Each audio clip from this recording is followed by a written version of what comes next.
الحمد لولیہ والصلاة والسلام علی نبیہ وآلہ وصحبہ وبارک وسلم۔ قال اللہ تعالی وتبارک فی القرآن المجید والفرقان الحمید۔ بسم اللہ الرحمن الرحیم۔ قل بفضل اللہ وبرحمتہ فبذلک فلیفرحوا۔ صدق اللہ مولانا العظیم وصدق رسولہ النبی الکریم الرؤوف الرحیم۔ اللہم نور قلوبنا بالقرآن وزین اخلاقنا بالقرآن وادخلنا الجنۃ بالقرآن ونجنا من النار بالقرآن۔ قال اللہ تعالی وتبارک فی شان حبیبہ مخبرا وآمرا۔ ان اللہ وملائکتہ یصلون علی النبی یا ایہا الذین آمنوا صلوا علیہ وسلموا تسلیما۔ اللہم صلی علی سیدنا مولانا محمد معدن الجود والکرم صلاۃ و سلاما علیک یا سیدی یا رسول اللہ۔ حمد و تعریف و توصیف اللہ جل مجدہ الکریم کی ذات برکات کے لیے، رسول رحمت شفیع معظم نبی محتشم حضور ختمی المرتبت صلی اللہ علیہ وآلہ وسلم کے حضور ناز میں اپنی عقیدتوں، ارادتوں اور محبتوں کا خراج پیش کرنے کے بعد، واجب الاحترام ذوی الاحتشام معزز و مکرم سامعین، خواتین و حضرات، السلام علیکم ورحمۃ اللہ وبرکاتہ۔ کتاب رحمت قرآن مجید میں اللہ جل شانہ نے ارشاد فرمایا، اے محبوب ارشاد کر دیجئے، فرما دیجئے، قل بفضل اللہ و برحمتہ، جب اللہ کا فضل اور اس کی رحمت ہو، فبذالک فلیفرحوا، تو انہیں چاہیے کہ اس فضل و رحمت کے حصول پر، اللہ جل شانہ کی اس کرم نوازی پر فرحت کا اظہار کریں، خوشی اور شادمانی کا اظہار کریں۔ ہوا خیر مما یجمعون، اور وہ جب فرحت کا اظہار کرتے ہوئے، خوشی کا اظہار کرتے ہوئے خرچ کرتے ہیں، تو وہ خرچ کرنا اس مال سے بہتر ہے جو وہ جمع کرتے ہیں۔ تو خوشیوں کا حصول اللہ جل شانہ کا شکر واجب کرتا ہے۔ جب کوئی بھی خوشی ملے تو ہمارے اوپر ضروری ہوتا ہے کہ ہم اللہ کا شکر ادا کریں۔ شکریہ ادا کرنے سے نعمتیں اور زیادہ ملتی ہیں، اور شکریہ ادا نہ کرنے سے نعمتوں سے محروم کر دیا جاتا ہے۔ اور یہ انسانی فطرت ہے کہ جب اسے کوئی سرشاری ملتی ہے، جب اسے کوئی نعمت، رحمت یا راحت پہنچتی ہے، تو وہ اس پر خوش ہوتا ہے۔ قرآن مجید میں ایک مقام پہ فرمایا وَإِذَا أَذَقْنَا الْإِنسَانَ مِنَّا رَحْمَةً فَرِحَ بِهَا، جب انسان کو ہماری جانب سے کوئی رحمت ملتی ہے تو وہ اس پہ خوش ہو جاتا ہے۔ آپ ایک چھوٹے سے بچے کی گال سہلائیں، اس کو ٹافی دیں، اس کے سر پہ شفقت سے ہاتھ رکھیں تو اس کا چہرہ کھل کے گلاب ہو جاتا ہے۔ ٹھٹھرتے ہوئے ماحول میں کسی کو روک کے گرم چائے پلا دے تو اس کی طبیعت میں سرشاری آ جائے گی اور وہ آپ کا شکر گزار رہے گا۔ تو یہ انسانی فطرت ہے، اس میں مسلمان ہونا بھی ضروری نہیں ہے کہ کسی بھی شخص کو آپ کوئی شے عطا کرتے ہیں، اسے کوئی خوشی دے دیتے ہیں، تو وہ اس سے بہت زیادہ سرشار ہوتا ہے۔ رحمتم منا، جو لفظ قرآن نے بیان کی ہے وہ ہے رحمتم منا، یعنی ہماری جانب سے اسے کوئی رحمت ملے۔ رحمتن نکرہ ہے یہاں، کوئی رحمت ملے، عام سی رحمت ملے، فرح بہا، تو اس رحمت کے ملنے پر وہ خوش ہو جاتا ہے۔ آپ کی اگر توجہ ہو تو رحمت ملنے پہ وہ خوش ہو جاتا ہے، اور اگر رحمت للعالمین مل جائیں تو پھر اس کی خوشی کا عالم کیا ہو، پھر اس کی مسرت کی کیفیت کیا ہو۔ یہ بات ذہن میں رکھیے کہ حضور کی آمد پر مسرت کا اظہار کرنا، خوشی کا اظہار کرنا، اس میں تو کوئی اختلاف نہیں ہے۔ امت کا کوئی بھی طبقہ اس کا انکار نہیں کرتا کہ یہ خوشی کی بات نہیں ہے، خوشی کی بات ہے۔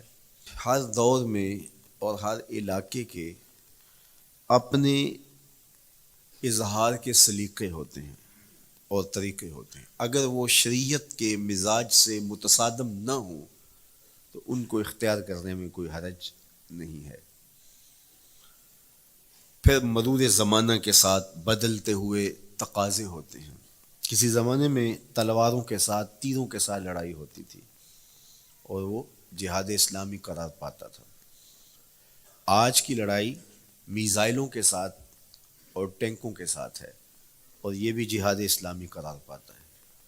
کوئی کہے کہ تیر و تفنگ کو چھوڑ کے، نیزہ و بالا کو چھوڑ کے، شمشیروں کو چھوڑ کے یہ میزائلوں پہ آ جانا، یہ ٹینکوں پہ اور یہ جدید آلات حرب پہ آ جانا، یہ دانش مندی نہیں ہے، یہ سنت سے انحراف ہے۔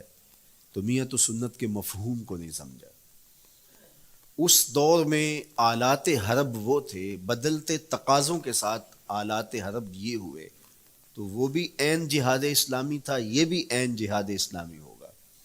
اسی طرح خوشی کے مختلف طریقے ہیں۔ کسی زمانے میں بالکل پرانے لوگ جانتے ہیں، جب کسی کے ہاں خوشی آتی تو وہ گڑ کی روڑیاں بانٹتا، یہ پرانا طریقہ۔ پھر اس کے بعد پتاشے بانٹنا شروع ہو گئے لوگ، پھر اس کے بعد وہ شکر پارے آ گئے، اس کے بعد پھر لڈو آ گئے، پھر موتی چور، اور پھر نہ جانے کیا کیا۔ لیکن روح ایک ہی ہے۔ جو گڑ بانٹنے سے مسرت کا اظہار تھا، وہی آج جدید جو ہمارے پاس مٹھائی کی اقسام ہیں، ان کو بانٹنے سے بھی وہی مقصود ہے۔ کسی زمانے میں کسی کہ ہاں بیٹا ہوتا تو وہ گھر کے دروازے پہ پتے باندھ دیا کرتے تھے۔ یہ اس دور کی جھنڈیاں تھیں، اظہار کے لیے کس گھر میں خوشی آئی ہے۔ تو آج کے دور میں تو ہمیں پتے باندھے ہوئے نہیں ملتے۔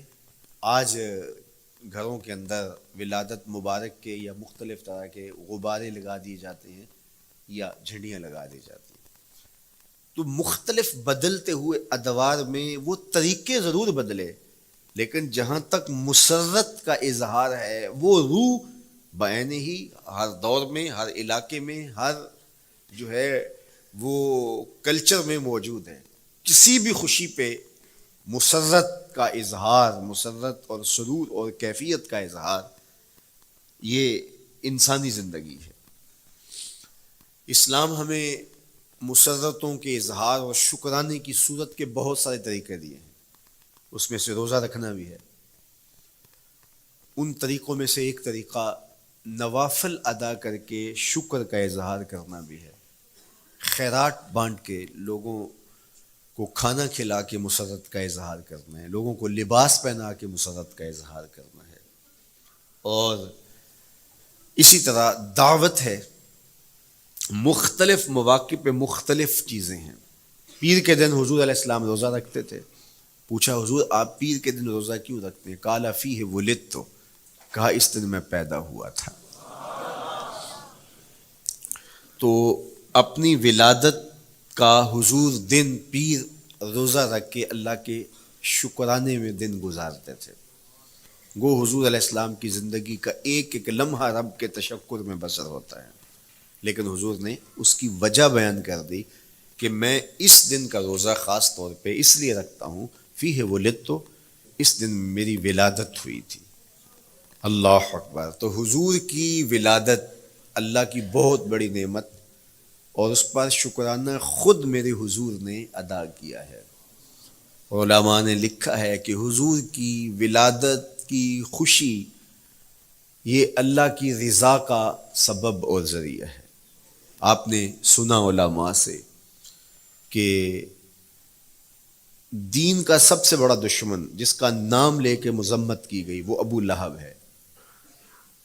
پورے قرآن میں کسی اور کافر کا ابو جہل کا نام بھی نہیں، عتبہ عتیبہ اور امیہ کا نام بھی نہیں ہے، لیکن نام لے کر کے مذمت اگر کسی شخص کی گئی وہ تو ابو لہب کی گئی۔ حضور علیہ الصلوۃ والسلام جب کوہ صفا پہ جلوہ فراز ہوئے، وَأَنذِرْ عَشِيرَتَكَ الْأَقْرَبِينَ، حکم ہوا پہلے قریبی لوگوں کو آپ اللہ کا ڈر سنائیں۔ تو حضور علیہ السلام نے قریبی لوگوں میں محنت کی، تو قریش کو، صنادید قریش کو، بنو ہاشم کو بلایا اور بلا کہ حضور نے ایک بات کہی کوہ صفا پہ کہ اگر میں تمہیں کہوں اس پہاڑ کی دوسری جانب سے ایک لشکر آ رہا ہے جو تمہیں کچل دے گا تو کیا میری بات مان لو گے؟ تو انہوں نے کہا اگر نظر نہ بھی آیا تو ہم کہیں گے ہم اندھے ہیں، آپ سچے ہو، ہماری نظروں کو پھیر لگ رہا ہے، آپ جھوٹ نہیں بول سکتے، ہم نے 40 سال آپ کے شب و روز دیکھے ہیں، تو کیسے ہم یہ گمان کر لیں؟ تو حضور نے فرمایا اگر میری ذات پہ اتنا یقین ہے تو مان لو اللہ ایک ہے۔ تو ابو لہب سب سے پہلے بولا تبا لک ھنالک سائر الیوم الہذا جمعتنا، معاذ اللہ، کہ آپ کا معاذ اللہ ہاتھ ٹوٹ جائے، آپ نے اس لیے ہمیں جمع کیا تھا؟ تو اللہ تعالیٰ جل شانہ نے اس کا جواب دیتے ہوئے ارشاد فرمایا تبت یدا ابی لہب وتب، ظالم تیرے دونوں ٹوٹ جائیں، ظالم تیرے دونوں ٹوٹ جائیں۔ تو ابو لہب کا نام لے کے مذمت کی گئی، لیکن یہ بدترین کافر جب حضور کی ولادت ہوتی ہے تو اس کی لونڈی سویبہ اس کو جا کے خبر دیتی ہے کہ تیرے مرحوم بھائی کے گھر بیٹا پیدا ہوا ہے۔ تو یہ بہت خوش ہو گیا، اس لیے نہیں کہ نبی تشریف لائے ہیں، اس لیے کہ میرے مرحوم بھائی کے گھر میں چراغاں ہوا۔ تو بھتیجا ہونے کے ناطے اس کو ایک سرشاری اور خوشی ہوئی، اور لونڈی کے خبر دینے پر اس نے اشارے سے اس کو کہا جا تو آزاد ہے۔ اللہ اکبر۔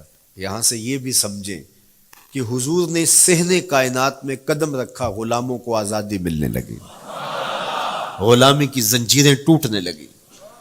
تو سویبہ کو کہا جا تو آزاد ہے۔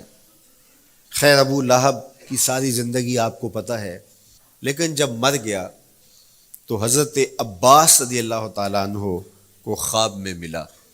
انہوں نے کہا سنا کیسی بیت رہی ہے؟ اس نے کہا سخت مشکل میں ہوں، ڈاڑھی تکلیف ہے، حضور کی مخالفت بڑی مہنگی پڑی، لیکن اتنا ہے کہ جب پیر کا دن آتا ہے جس انگلی سے اشارہ کر کے لونڈی کو آزاد کیا تھا اس سے ٹھنڈا اور میٹھا مشروب بھی ملتا ہے اور عذاب میں بھی کچھ کمی ہوتی ہے۔ شارع مسلم امام نووی کے استاد امام ابو شامہ جو بہت بڑا نام ہے حدیث میں، وہ فرماتے ہیں جب ایک کافر کو حضور کو نبی سمجھ کے نہیں بھتیجا سمجھ کے خوشی کرنے کا بھی صلہ ملتا ہے تو ایک مومن جو حضور کا غلام ہے اور حضور کو امام اور مقتدا اور نبی رسول اور محبوب سمجھ کے خوشیاں کرتا ہے اس کو اللہ کتنا کچھ عطا کرے گا۔ دوستاں کجا کنی محروم تو کے بعد دشمنا نظر داری، جب تو دشمنوں کو اتنا دیتا ہے تو دوستوں کو کتنا عطا کرے گا۔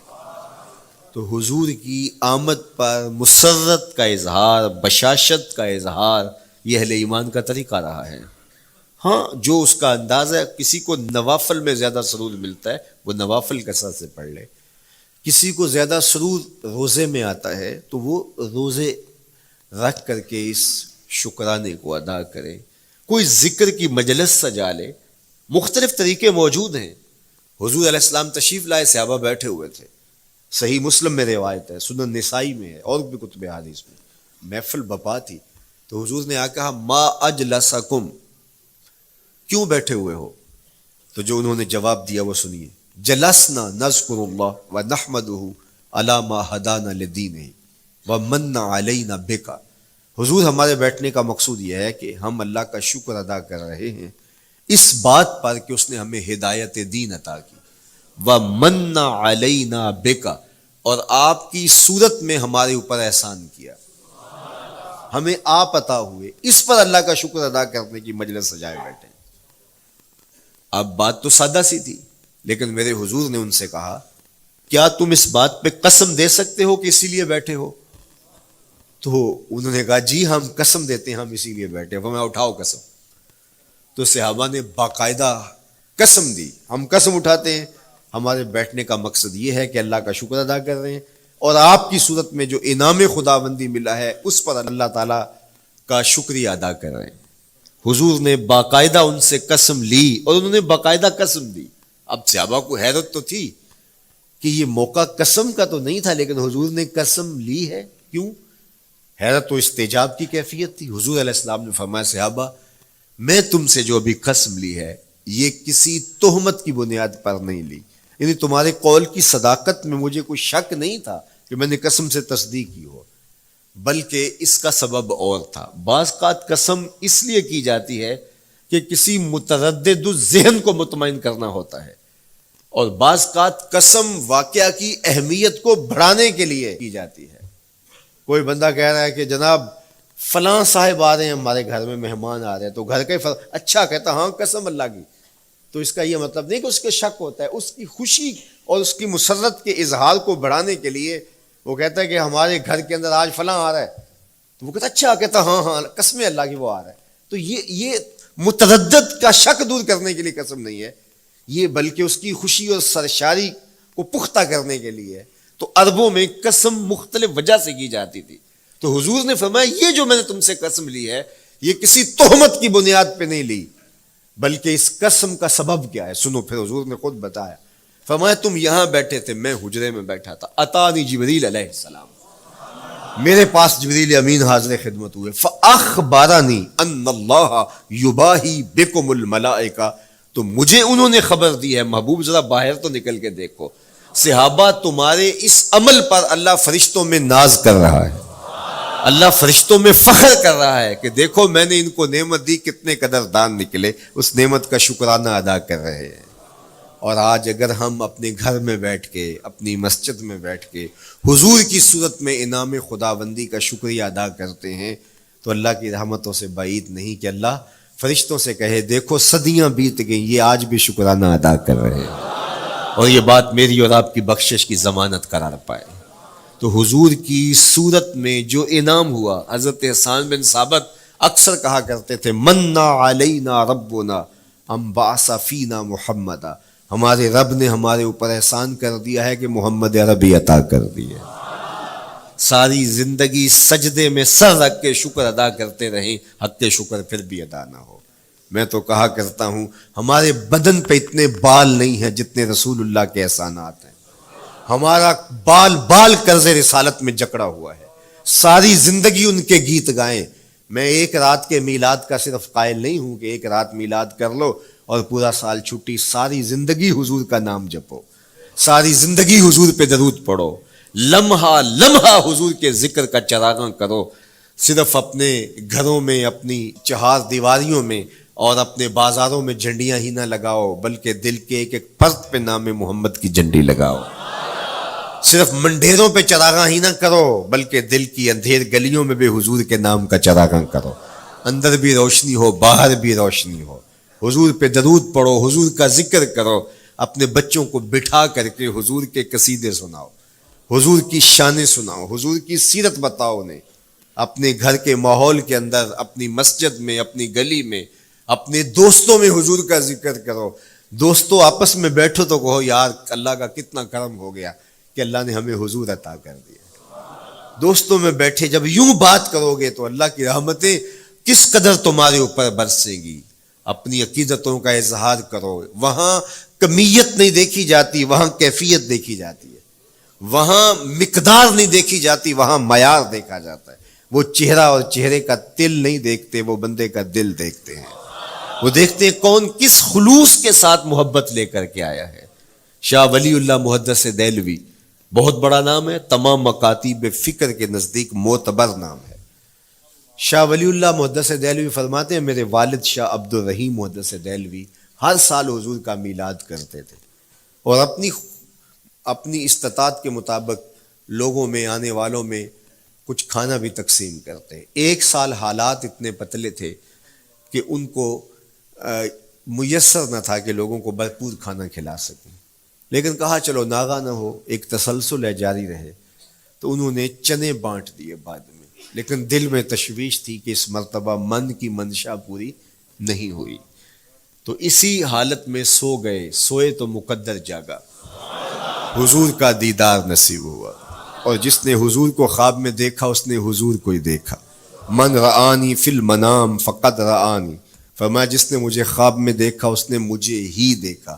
فإن الشیطان لا یتمثل بی، شیطان میری مثل ہو ہی نہیں سکتا، خواب میں آ کر بھی حضور کی مثل ہونے کا دعویٰ نہیں کر سکتا، جس نے مجھے دیکھا اس نے مجھے ہی دیکھا۔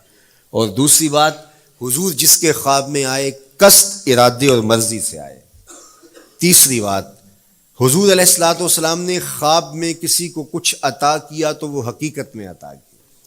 ویسے میں خواب میں کسی سے کچھ لیتا ہوں، آپ خواب میں کسی سے کچھ لیتے ہیں یا کسی کو کچھ دیتے ہیں تو وہ محض خواب ہوتا ہے۔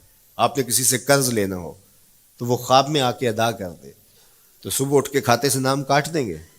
آپ کہیں گے خواب میں ادا کیا۔ بھوک میں تڑپتے سو گئے، رات عالی نسب ہوٹل سے کھانا کھاتے رہے، صبح بھوک محسوس کریں گے یا نہیں؟ خواب میں کھایا ہے نا۔ وہ کیا کسی نے کہا 100 بار میرے ہاتھوں میں تیرا دامن آیا، جب آنکھ کھلی تو اپنا ہی گریباں تھا۔ کچھ نہیں ہوتا، خواب محض خواب ہوتا ہے۔ لیکن اگر حضور کسی کو خواب میں کچھ عطا کریں، امام بوصیری سے پوچھو، رات چادر ملتی ہے، صبح اٹھتے ہیں کندھوں پہ موجود ہوتی ہے۔ حضور عطا کرتے ہیں تو حقیقت میں عطا کرتے ہیں۔ امام سخاوی نے القول البدیع میں لکھا ہے، ایک شخص حضور کے روضے پہ کھڑا ہے اور کیا کہتا ہے؟ آنا ضیفوں کا، میں آپ کا مہمان ہوں اور آپ کے ہوتے ہوئے کسی اور در پہ تو نہیں جانا۔ آقا جی میں تیرا ہو کے خیر منگاں در دردا، مریل کتا کیوں اخواواں ایڈے بختاں وردا، جب میں تیری چوکھٹ پہ ہوں تو کسی اور سے کیوں مانگوں؟ اور میرے امام بولے کون دیتا ہے دینے کو منہ چاہیے، دینے والا ہے سچا ہمارا۔ کوئی جھولی میں چند ٹکڑے ڈال بھی دے تو ساری زندگی جتلائے گا۔ اللہ اکبر۔ عارف عبد المتین نے تو قلم توڑ دیا نا۔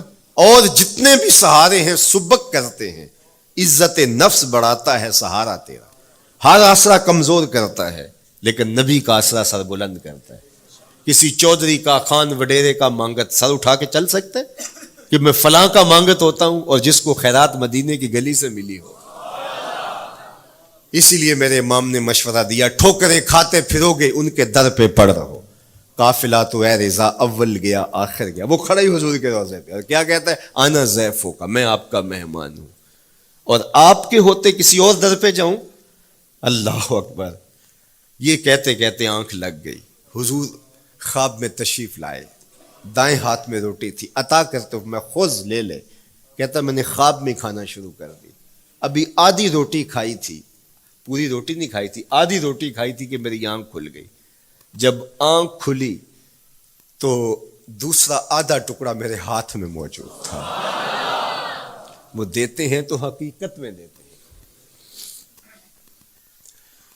تو شاہ ولی اللہ محدث دہلوی فرماتے ہیں کہ میرے والد شاہ عبد الرحیم محدث دہلوی نے خواب میں حضور کو دیکھا، اور چونکہ دن یہ عمل گزرا تھا اور کہ مہمانوں کو خاطر خواہ تواضع نہیں کر سکا تھا، تو حضور کے سامنے انواع و اقسام کی چیزیں پڑی ہیں، ان میں میرے والے چنے بھی موجود ہیں اور ان کے ساتھ شفقت فرما رہے ہیں۔ تو یہاں معیار دیکھا جاتا ہے، مقدار نہیں دیکھی جاتی، یہاں کمیت نہیں دیکھی جاتی، کیفیت دیکھی جاتی ہے۔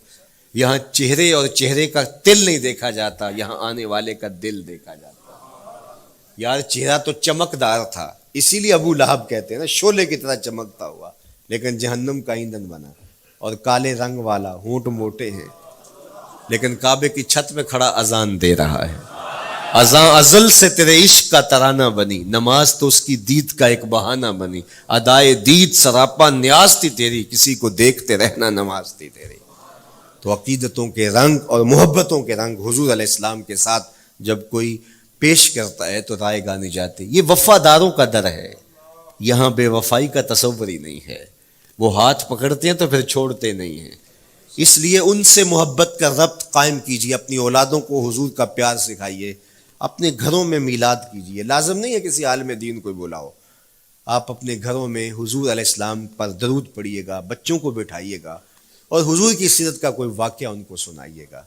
صحابہ اپنے بچوں کو بٹھا کر کے حضور کی سیرت بتایا کرتے تھے، حضور کا نقشہ بتایا کرتے تھے، حضور کے شمائل ذکر کیا کرتے تھے۔ اور کوئی صحابی ملتا تو تابعین جمع ہو جایا کرتے تھے اور اسے پوچھتے تھے اچھا بتاؤ حضور کی صورت کیسی تھی، زلفیں کیسی تھی. یہی میلاد ہے نا. میلاد میں حضور کے فضائل کا ذکر ہوتا ہے، شمائل کا ذکر ہوتا ہے، خصائل کا ذکر ہوتا ہے. اور موسم حج کا ہے. ایک اونچے ٹیلے پہ حضرت سیدنا ابو طفیل چڑھ گئے. یہ آخری صحابی ہیں، اس کے بعد کوئی صحابی نہیں. آخر میں سب سے آخر میں فوت ہوئے 110 ہجری میں. حضور کے وصال کے 100 سال بعد تک زندہ رہے. اونچے ٹیلے پہ چڑھ گئے اور لوگوں کو کہا لوگوں آؤ، اس وقت روئے زمین پہ میرے علاوہ کوئی نہیں جس نے حضور کو دیکھا ہے.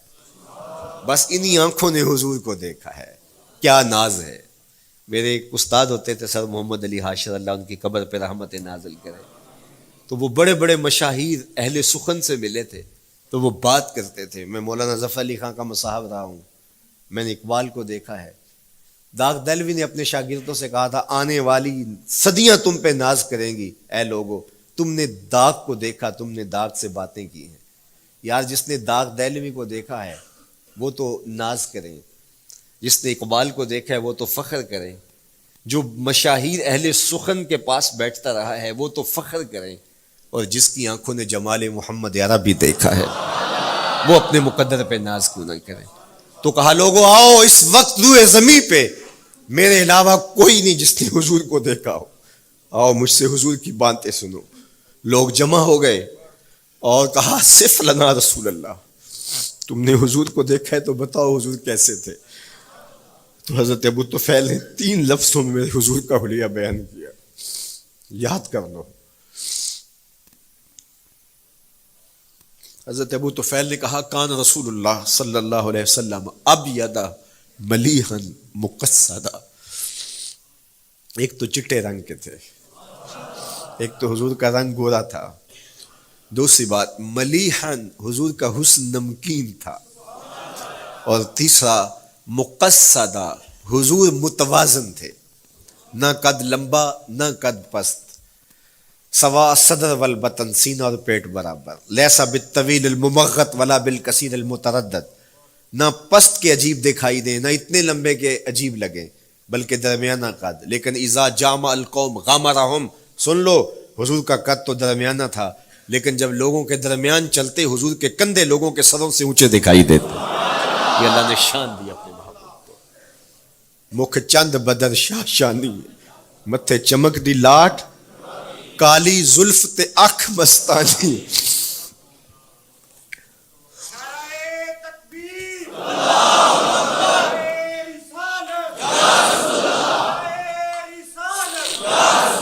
کالی زلف تے اکھ مستانی ہے، مخمور رکھی ہن مد بھریاں.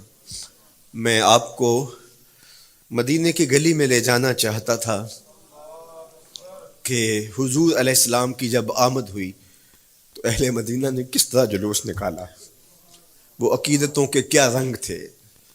لیکن وقت سمٹ گیا. لیکن اتنا سن لو کہ جب حضور تشریف لائے تو جنوبی سمت سے حضور آئے تھے. جب انہوں نے دیکھا نا تو اچانک ودا کے پہاڑوں کی اوٹ سے حضور دکھائی دیے.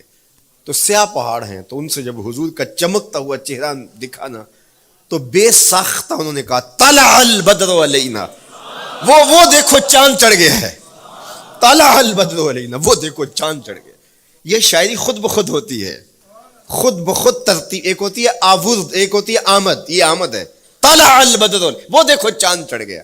من ثنیات الوداع وجب الشکر علینا. مورخ اسلام حفیظ جالندری نقشہ کھینچتے جنوبی سمت سے اٹھا ایک نوری غبار آخر. جنوبی سمت سے اٹھا ایک نوری غبار آخر، سواد شہر میں داخل ہوا ناکا سوار آخر. زباں پر اشرق البدر علینا کی صدائیں تھیں، دلوں میں ما دعا للہ دائی کی دعائیں تھیں. نبوت کی سواری جس طرف سے ہو کے جاتی تھی، درود و نعت کے نغمات کی آواز آتی تھی. کہیں معصوم ننھی بچیاں تھیں دف بجاتی تھی، رسول پاک کی جانب اشارے کر کے گاتی تھی اور کہتی کیا تھی؟ ہم ہیں بچیاں نجار کے عالی گھرانے کی، خوشی ہے آمنہ کے لال کے تشریف لانا. خوشی ہے آمنہ کے لال کے. عجیب رنگ بکھرے ہوئے تھے. حضور نے جب بچیوں کو دیکھا تو فرمایا تم مجھ سے محبت کرتی ہو؟ انہوں نے کہا ہم دل و جان سے آپ سے پیار کرتی ہیں. تو حضور نے فرمایا واللہ انا احبکن، اللہ کی قسم میں بھی تم سے پیار کرتا ہوں، میں بھی تم سے پیار کرتا ہوں. لوگ گھروں کو سجائے بیٹھے، ہلم الینا یا رسول اللہ الی العدد والعدۃ والمنع، حضور آ جاؤ نا، آ جاؤ، ہمارے پاس اسلحے بھی ہیں، کسی نے حملہ کیا توڑ کے رکھ دیں گے، ہمارے بڑے بڑے گھر ہیں، مہمان آئے سنبھال لیں گے، رک جاؤ نا ہمارے گھر. اب اتنے چاہنے والے ہوں تو کس کو پذیرائی دیں؟ حضور اونٹنی کی مہار گردن پہ ڈالتے، فرماتے خلو سبیلہا ناقتی مامورۃ من اللہ، اس کی راہیں چھوڑ دو، یہ اللہ کے حکم کی پابند ہے. کہتے ہیں لوگوں نے اونٹنی کو چارہ دکھانا شروع کر دیا کہ چلو اونٹنی بیٹھ جائے. اللہ اکبر، پانی ہڑا نو لوڑ کی راہ براندی، پہنچے آپ دریار سرکار یارا. یار جب محبت پیدا ہوتی ہے یار منانے کے ڈھنگ بھی سیکھ لیے جاتے ہیں، محبت بتا دیتی ہے محبوب کو کیسے منانا ہے. لیکن حضور فرماتے خلو سبیلہا ناقتی مامور، راہیں چھوڑ دو، میری اونٹنی اللہ کے حکم کی پابند ہے، یہ سبز چاروں کے لالچ میں آنے والی نہیں ہے، چھوڑو چھوڑو اس کا راستہ. اللہ اکبر، جب بنو نجار کے محلے سے حضور گزرے، یہی بچیوں نے تالا البدر علینا پڑھا تھا، اور یہی محلہ حضور کے ننیال کا محلہ تھا. انہوں نے جو لفظ کہے امام صالحی نے، اللہ ان کی قبر پہ کروڑوں رحمتیں نازل کرے. سبل الہدا والرشاد میں نے کئی مرتبہ یہ مقام پڑھا ہے، باب الہجرہ مسلم شریف باقی کتب حدیث میں بھی ہے، لیکن امام صالحی نے بہت ساری حدیث جمع کی ہیں، اور انہوں نے یہاں جو منظر بیان کیا ہے، انہوں نے جو لفظ کہے نا، جب حضور آئے بنو نجار کے محلے سے گزرنے لگے تو ذرا لفظوں کی چاشنی دیکھیے، ان لفظوں سے ٹپکتے شہد کو دیکھیے. تو انہوں نے آگے بڑھ کے حضور کو دعوت دی، اور لفظ کیا کہے؟ ہلم الی اخوالک یا رسول اللہ الی العدد والعدۃ والمن، حضور ادھر تو رک جاؤ، یہ تو آپ کے ماموں کے گھر ہیں، یہ تو آپ کے ننیال کا محلہ ہے. لیکن حضور نے فرمایا کہ بس میری راہیں چھوڑ دو. پھر اونٹنی جا کے کہاں بیٹھی؟ نیویاں دا پرونا ہے میرا نبی، کوٹھیاں تے چڑھے ویخ دے رہ گئے. سہل اور سہیل دو یتیم بچے تھے، اور ان کی خالی جگہ پڑی تھی، جا کے اونٹنی وہاں بیٹھ گئی. اٹھایا گیا پھر بیٹھ گئی. قریب ترین مکان حضرت ابو ایوب انصاری کا تھا. دوڑے آئے، سامان اتارنے لگے، کہا حضور اونٹنی کو اب نہ اٹھاؤ، اب تو میرے بخت جاگ پڑے ہیں. پھر ان کی کیفیت کیا تھی؟ امروز شاہ شاہاں مہمان شدست و مارا. امروز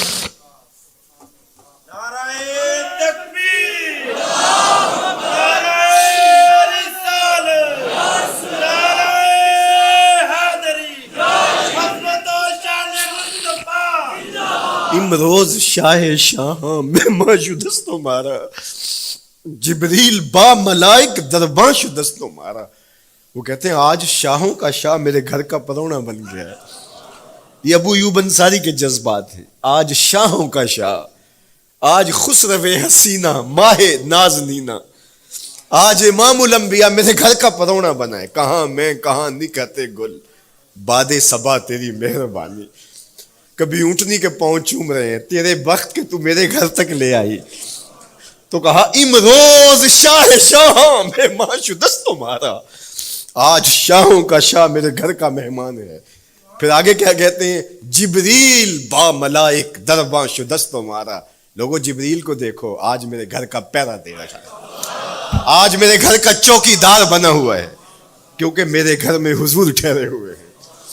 تو کیا حضور کی آمد کا جلوس تھا یار.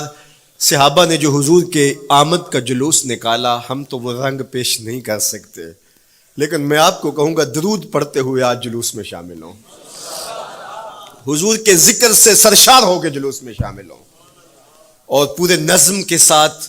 اگر آپ کے جلوس میں کوئی کسی کی گاڑی گھس بھی آتی ہے، اس کو پیار دینا، اس کو راستہ دینا، اور اس کو حضور کی رحمت کا احساس ہو کہ یہ رحمت کو ماننے والے لوگ ہیں، اور حضور پہ درود پڑھتے رہنا، عقیدتوں کے رنگ میں رہنا.